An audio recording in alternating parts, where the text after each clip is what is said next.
And we also see from the other sessions that a family that prays together stays together. Where there is Krishna in the center, if all the members of the family come together, then there is good possibility of a happy family. However, if Krishna is not in the center, everyone has their own aspirations in this world, then there will always be conflict.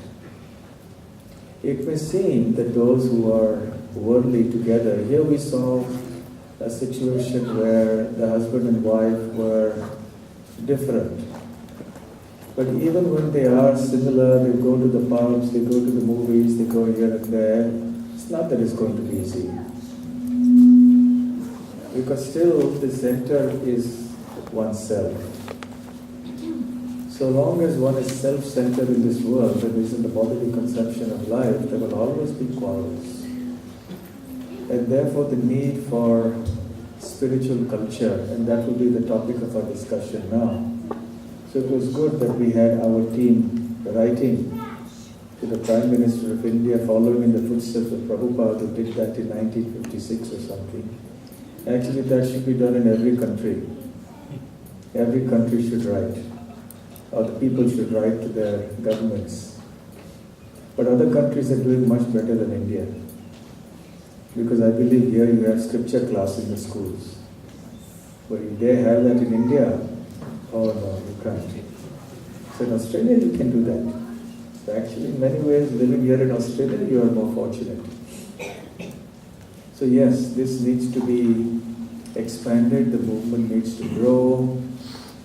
And if it has political patronage, then Krishna consciousness can expand very much. So to all the teams who participated, not just those who came up on the stage, but even others, thank you very much. I'm sure it must have been a very interesting exercise for all of you, and something that all of us can think about. Thank you very much. Hare Krishna. Hare Krishna. So we start now?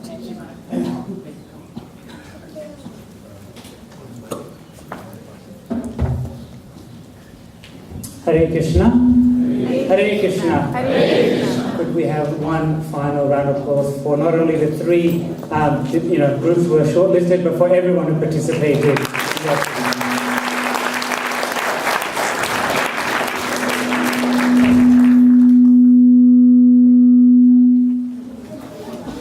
So we'll now move to our second session. This session will go through till 5 p.m. At which time we will have a short break for afternoon tea. Hare Krishna. And just if I may make a couple of final announcements. As I alluded to at the start of the first session, if I could humbly request everyone to please turn off their mobile phones unless you wanted to contribute to the new temple. And secondly, children's activities again, if I could request all children to please make their way outside. We've got another fun group of activities for them. Hare Krishna.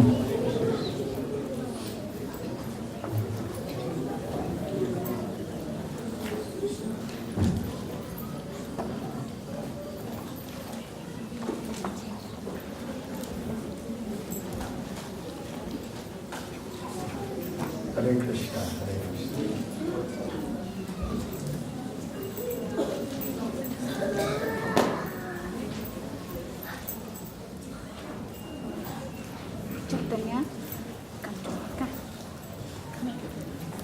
Om Jnana-timirandasya Jnana-jnana-shalakaya Shakti-karodlinatam yena tasmai Shri-gurave namaha Shri Chaitanya-manobhishtam Sthapitam yena bhutale Swayam Rupa Kadamahyam Tadati Swapadantikam Vandeham Shri-gurum Shri-yudhapadakamalam Shri-gurum Vaishnavamscha Shri-rupam Sagrajatam Sahagana-raghunatham Tam Sajivam Sadvaitam Savadhutam Parijana Sahitam Krishna Chaitanya Devam Shri Radha Krishna Padam Sahagana Lalita Shri Vishakhamritamscha Namo Vishnupadaya Krishna Preshthaya Bhutale Srimate Bhakti Swami Niti Namine.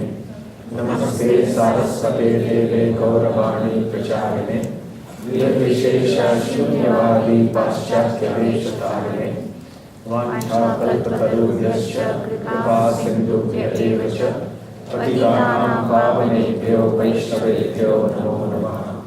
Jai Shri Krishna Chaitanya Prabhu Nityananda Shri Advaita Gadadhara Srivasadi Gaura Bhaktivinoda. Hare Krishna, Krishna Krishna, Hare Hare, Hare Rama, Rama Rama, Hare Hare.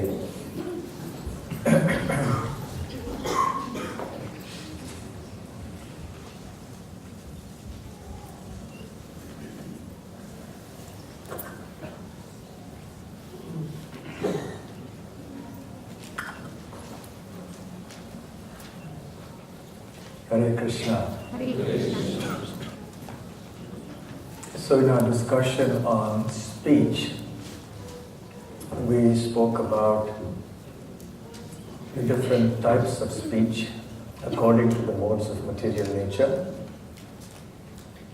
We saw in our foundational verse for this seminar, the 15th verse of the 17th chapter, where Krishna speaks about the austerities of speech, and there are 5 main points. And we're talking about the first 4 now primarily for today. And we saw that the description given by Krishna in this verse is speech in the mode of goodness. So we saw characteristics of the mode of goodness, speech in the mode of goodness. We saw some of the primary characteristics of speech in the modes of passion and ignorance. And I'm sure that we have all experienced many of these symptoms or characteristics either in our own lives at some point in time, or we have seen it in others. So it is important for us to distinguish and discriminate and understand what the speech in the 3 modes actually are. So where do we want to be? What is the goal of our life? Our goal of life is spiritual, it is not material. And therefore, we want to move at least to the mode of goodness. We want to come to the platform of not just the mode of goodness, but also transcendental speech, which we will discuss more tomorrow. So there's 4 kinds of speech. Speech in the mode of ignorance, in the mode of passion, in the mode of goodness, and transcendental speech. Transcendental speech is that which is beyond the modes, which is focused entirely on spiritual topics, particularly with regard to the Supreme Personality of Godhead, Krishna. So, when we're talking about transcendental speech and lifting the world largely which is in the modes of passion and ignorance, how are we going to do this? Yes, we are chanting Hare Krishna and we are propagating the message of Krishna consciousness as much as we can. We are distributing books in the streets, conducting lectures and programs, etc. But what needs to be there in place so that these activities can yield their desired fruit or result? We need a suitable supporting structure in which all these Krishna conscious activities, these spiritual activities can be nourished and which can flourish. Even if people do not want to be Krishna conscious, at the very least, if the interaction between people is on the mode of goodness, there will be some semblance of peace and happiness in the world. So if you remember, the topic for our 2-day seminar is the culture of speech. We spoke briefly about speech, so let's speak now about culture. Culture is a word we understand very easily, but the general understanding of culture is that it reflects the belief, ideas, values, traditions, customs, social behavior, etc. of an individual or a group of individuals. It encompasses all aspects of our life: food, dress, religious beliefs and practices, language, music, dance, literature, architecture, social dealings, marriage, lifestyle, and so on. In every country and in every group of people, there is some sort of pattern to these things. So people in a certain land may dress in a certain way, speak in a certain way, they have certain values, certain family traditions. So that's their culture. So we also want to have a culture. What kind of culture do we want to have? We want to have a culture ultimately that will help us and others around us progress in spiritual life. The word culture comes from cult or cultus, which means tilling, as in tilling the land. Care, refinement, worship. That is, tending or caring for something till there is a very favorable, pleasing, desired end result. For example, the word agriculture comes from culture. It's the culture of the soil and the plants. Tending to the soil, tending to the plants. So what do you need to do when you want to grow some crops or you want to grow some plants in your garden? You have to till the soil. You have to prepare the soil in some way. You have to sow the seeds. You have to water the seed. You have to be careful about the weeds that will grow, pluck out the weeds, and ensure that the plants are not eaten by grazing animals or that they are not stepped upon by other humans or that they are not spoiled because of wind and so on. So much care goes into seeing one single plant grow. So it is also a process. Culture means it's a process of tending, care. The word refinement will come to a little later. It's a very important word for us. But here we see tending, care. So similarly, in our life also, what kind of care do we have to take? What kind of facilities do we have to create so that the favorable end result is achieved? That is the question for us. So culture can also refer to a positive and supportive environment for anything that is desired or considered valuable and important. Just like the soil is the platform on which the plants can grow. And then you do the exact process. You water the plants. So Sri Chaitanya Mahaprabhu in the Chaitanya Charitamrita compares the devotional activities that a devotee does to watering of a plant. There is a seed of bhakti that is placed within the heart of the aspiring devotee by the mercy of Guru and Krishna. And when it is placed in fertile soil, which means a receptive heart, and when there is watering of the seed, which means the water of hearing and chanting about the names and messages of the Lord take place, then the plant starts growing. And as it grows, there are weeds. So the devotee has to be cautious of the perils involved. Recently in the temple we were speaking about from Shraddha to Prem, the different stages of development, and we spoke about the anarthas or the unwanted things that rise in our devotional life. They're like weeds, and if you don't recognize them and pull them out, then they will obstruct and choke our devotional creeper. So as we tend to that plant, the hearing and chanting is compared to the watering process. And the fertility of the soil is compared to a receptive heart and to the overall atmosphere, the climate and so on. So also in culture. Our main act is we have the Bhakti Lata Bij, the seed of devotional service. We are doing our hearing and chanting, etc.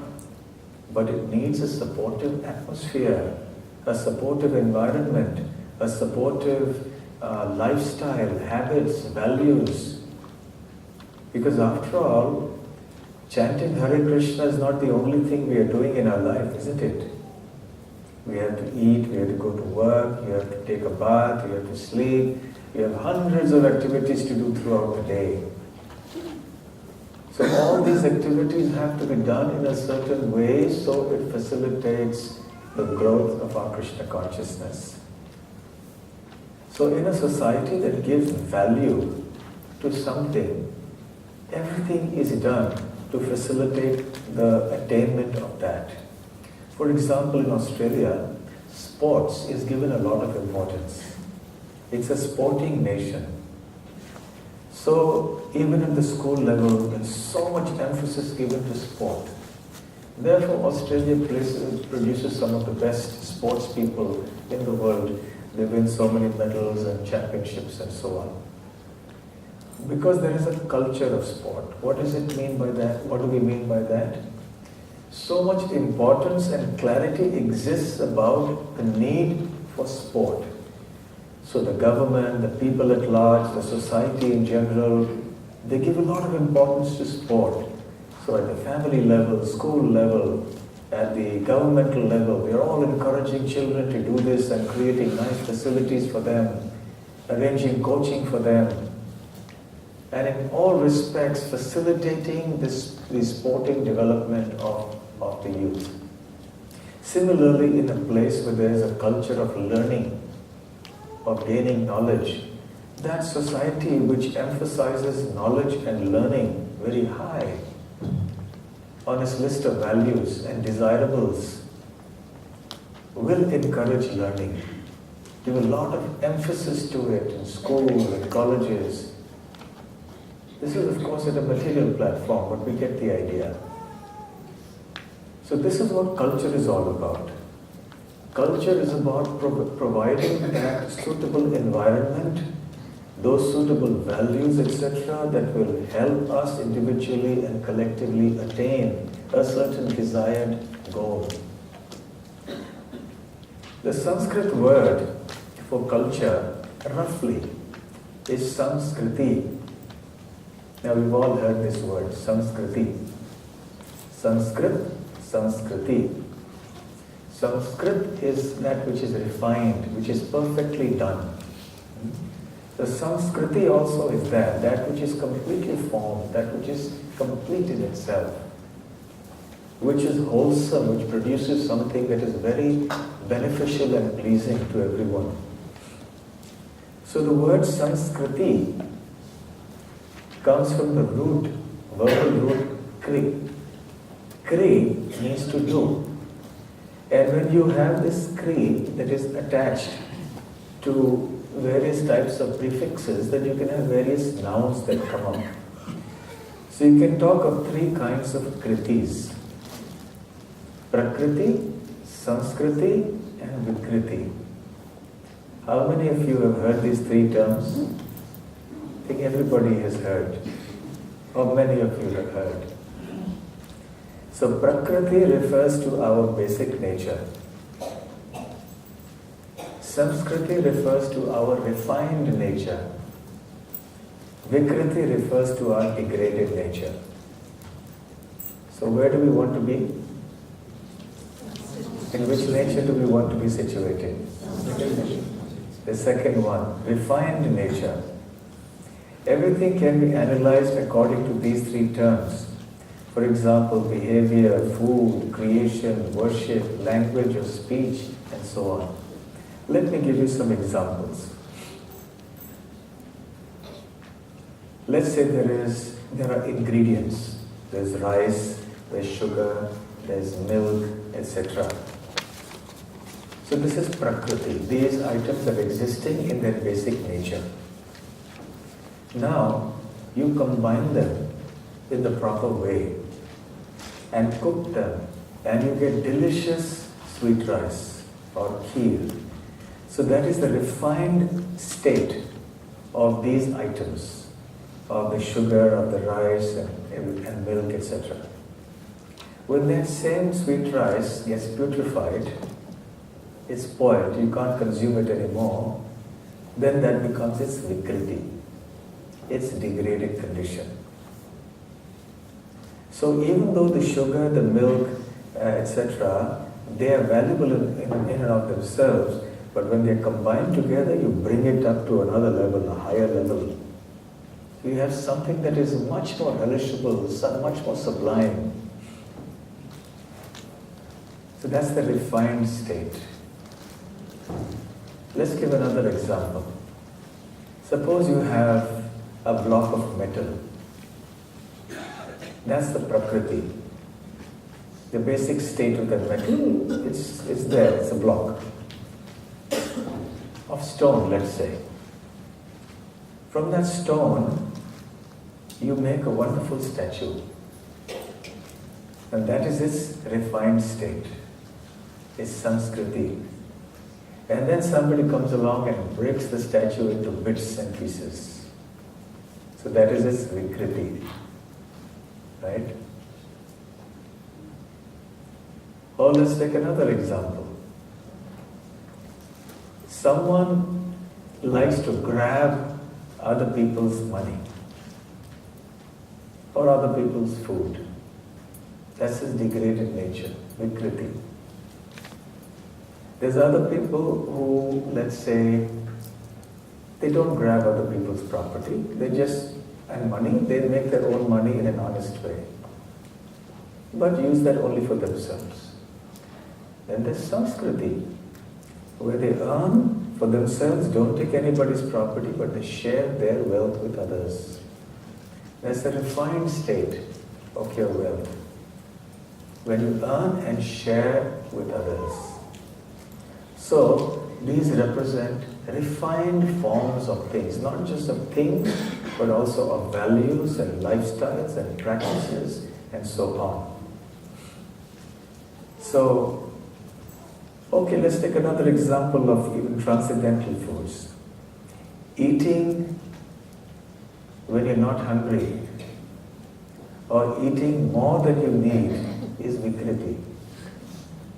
Eating when you're hungry at the right time, the right food in the right quantity is Prakriti.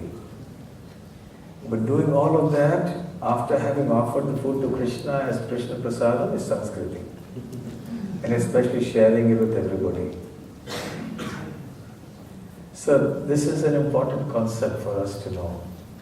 Prakriti, Sanskriti, Vikriti. So also in speech. We all have our basic nature. Now, whatever it may be, sometimes our degraded nature comes up. We act in ways that may not be good. The modes of ignorance, passion, they rise, and we shout at someone, or we do something that is, against, let's say, civilized behavior. We start talking ill about somebody else, and so on. That's our Vikriti coming up. But then somehow it subsides, because it's after all only the Vikriti. The Prakriti is still that we're back to normal. But then we become devotees, and we develop Vaishnava qualities, and we don't do that, then that's our Sanskriti. So it's a constant battle. Even in Ayurveda, do we have any doctor here, Ayurvedic doctor here? No. So in Ayurveda, your basic constitution is called a Prakriti. And when you have a diseased condition, that's called a Vikriti. Your normal condition, whatever it may be. But if you're very healthy and you're living a very wholesome life, very sattvic life, then that's just Sanskriti. So many examples. So this is what culture is about. It's about refining everything, avoiding Vikriti and rising from the level of Prakriti up to Sanskriti.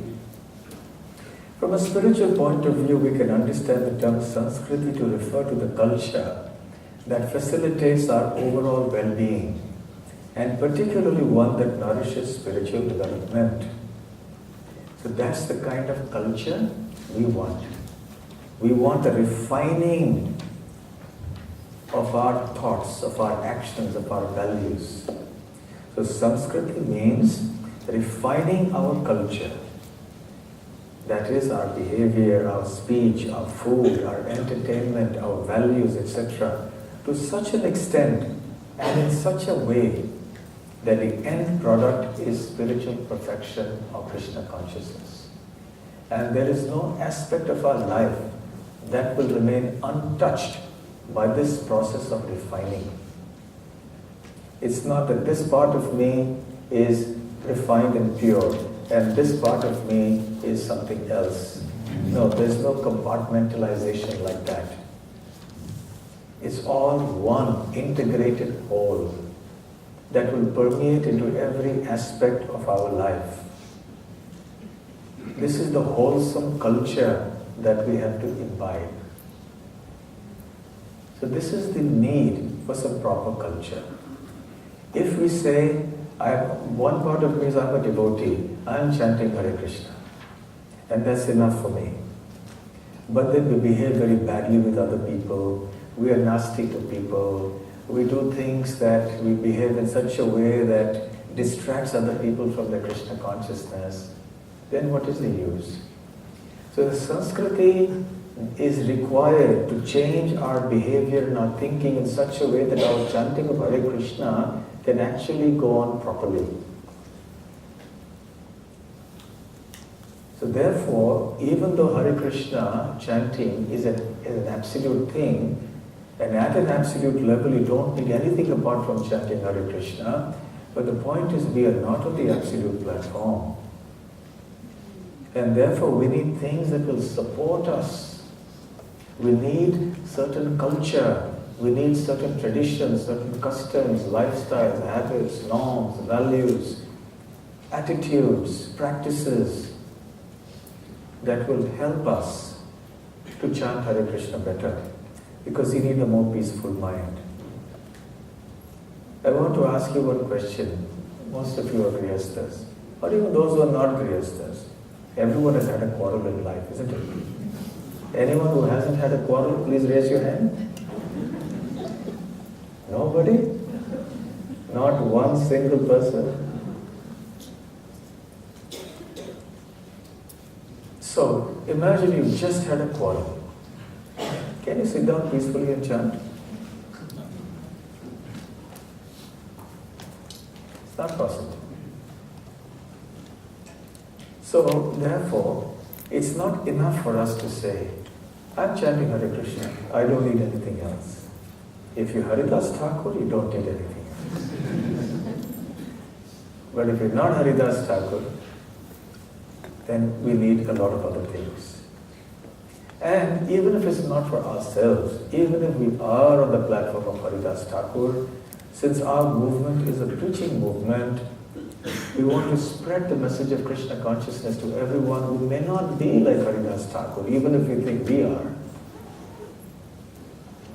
We will need to establish that culture for the sake of others. Because we can't expect them to just go just become new devotees and suddenly become pure devotees. It's not possible. We're all struggling. It will take a whole lifetime for us to do it.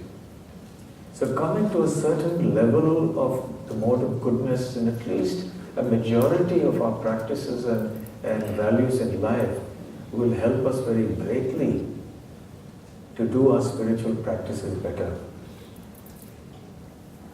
Suppose you want to get a flight to go somewhere. Where do you go? to the airport. Now, can you say, I'll go to the terrace of my house and take a, and the helicopter or something can put down a rope ladder and I'll climb it and I'll just go to another place? No. It may happen in some cases when you're being evacuated, the building is on fire. Those are extraordinarily rare cases. So you do have some cases where some people like Mrigari, for example, the hunter, gets mercy, and from a cruel hunter he becomes a pure devotee. When Narad Muni was walking in the forest one time, he encountered at intervals animals who were half dead. They had been shot at with arrows. And they were flapping about with their wings and their hands and so on, hands and legs, and they were in great pain. And Narad Muni was aghast to see this. And he was thinking, who is this cruel person who has done this? First of all, it's very cruel to harm animals. Even if you have to kill animals, might as well kill them in one shot, rather than half killing them and letting them die like this, such a painful death. And then he came upon this very cruel looking hunter called Mrigari. And Mrigari was annoyed because Narad Muni had come to the place and hearing the sound of somebody coming, his prey, the animal had fled to a distant place. So he lost those animals. So he was angry with Narad Muni, and then Narad Muni started preaching to him. And finally, because he developed some faith in Narad Muni, he followed what he said. Narad Muni asked him to give up all this hunting and just build a little cottage here, have a tulsi plant, and just sit and chant Lord Krishna's names all day. He said, what about my food? He said, food will come. And sure enough, because he did it with so much faith, the people in the neighboring villages, looking at the remarkable transformation of Mrigari, they began to supply him not just what he needed, but many times more than what he needed in terms of food and other requirements. So Mrigari is considered an example of a Kripasiddha, a devotee, a person who becomes a devotee without having gone through much culture, much sadhana, spiritual practice. That was because of the grace of a great devotee like Narad Muni. So that is something like being rescued from the top of your building with a helicopter coming over you and you don't have to go to the airport. But most of us are not in that situation. So we will have to go to the airport. There may be one Mrigari in millions and millions. So we can't rely on that for ourselves. So we have to go to the airport. The airport is like a mode of goodness. It is where there is a favorable culture. But it's not enough to go there. Once you go there, you have to check in, go through the security check, and eventually board the aircraft. There are times when you check in, go through the security check, but you don't make it to the gate. And the boarding gate closes, and you missed your flight. So the point is that you may have some sattvic culture, a mode of goodness culture, but if you're going to try to remain in that mode of goodness culture without Krishna consciousness, you will not be able to sustain. You can't take off. Taking off is like going to Goloka doing Krishna consciousness. So therefore you need to be at the airport, and you also need to make sure you board the flight. So similarly, for us as devotees, it's not just a question of getting on the flight, but how do we do that? By being at the airport. So this sattvic culture, the mode of goodness culture that we are talking about, is very important for us. So it is the refining of our activities. The word Sanskriti means refining also. And the word Sanskrit means that which is refined, the refined language. It's the language of the gods. So this is something that is very important for us to know, because speech is such an important part of our culture, of our life, like his food and so on. So we must pay proper attention to the culture of speech. That is the reason I chose the topic, the culture of speech, not just speech, but we have to create that whole culture in which we speak in a certain way, we hear in a certain way, we deal with each other in a certain way. So this is the significance of the word culture. Hence, Sanskriti with reference to speech means that speech must facilitate spiritual development for ourselves and for others. So that's the kind of speech we must be doing, which will help me spiritually and will help those around me spiritually. That is the function of speech. The Rigveda says, we should speak sweet like honey, sweet in the front, sweet in the back, sweet on the side, sweet everywhere, but for spiritual perfection. So now that we've spoken about culture, we earlier spoke about speech, the three kinds of speech. Remember, our main verse talked about 5 essential attributes of the austerities of speech, and we're talking about 4 of them. Which are the 4? Not disturbing to others, truthful, pleasing, and beneficial. And we also saw that there's some kind of tension sometimes between these 4, in the sense that you may not be able to always fulfill all the 4 criteria.